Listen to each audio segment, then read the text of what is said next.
When Gloomhaven first came out, much to-do was made about its clever card play, the de-emphasis on random chance, its engaging character growth, and of course, its Mamothian size, only to be eclipsed by its bigger little brother Frosthaven. But thanks to the seemingly endless ingenuity of the BGG community and a heaping helping of solo interest during a global pandemic, Joe Klipfel's Gloomhaven was born, an impressive 18-card game adaptation of the original system. Fast forward 3 years and some iterative co-design by celebrated game guru Nikki Valance, and Buttons and Bugs, Cephalofair's official release of the definitive diminutive Gloomhaven is here.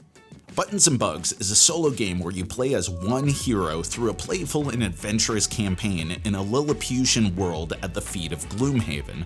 A truly excellent distillation in size and scope of the core elements of the OG, you play 2 of your character's cards per turn, fight, move, rest, and beat up bad guys or complete other mission objectives, though usually it's fight to the death until you win. You pick up equipment, level up, make tough tactical decisions, and pray to sweet mercy that things play out how you hope when the enemies decide their operations for the turn.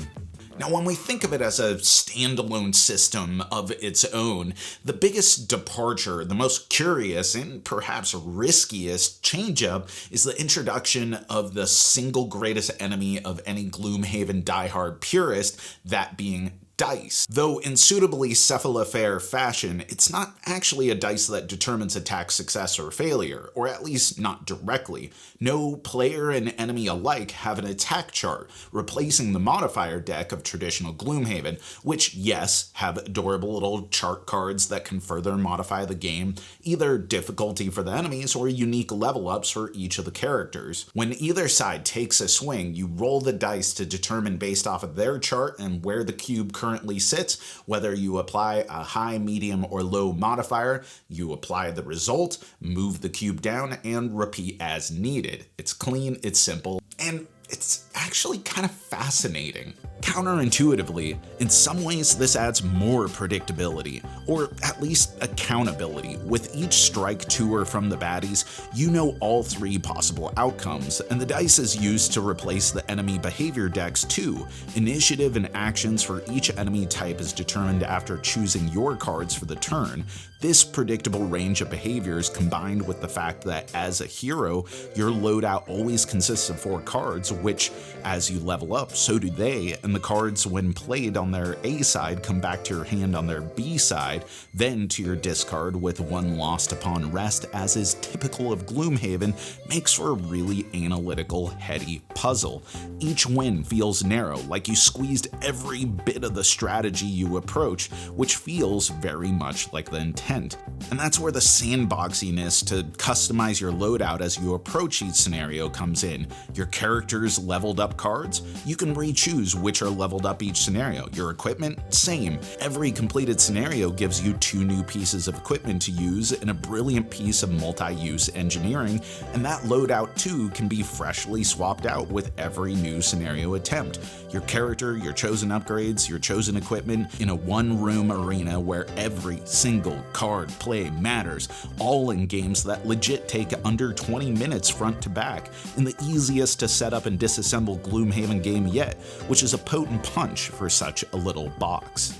So as a gloomy veteran and someone who likes to tear up the occasional solo game, I have very high praise for this little tiny box. But there are some sacrifices we need to recognize that were necessary to make this thing happen. The full-fledged original Gloomy experience is less about perfect strategy and more about synergies. Gloomhaven at its best is finding out how to exploit strengths and overcome weaknesses among a team of heroes. Also, with no battle goals, no perks, and a mostly linear story, the joy comes from really solving the puzzle in multiple different ways than it is from seeing a fully developing arc and being able to cultivate a truly unique character along the way. And it goes beyond trade-offs too. Cephalofair packs a lot in its boxes, but component quality has never been a high point.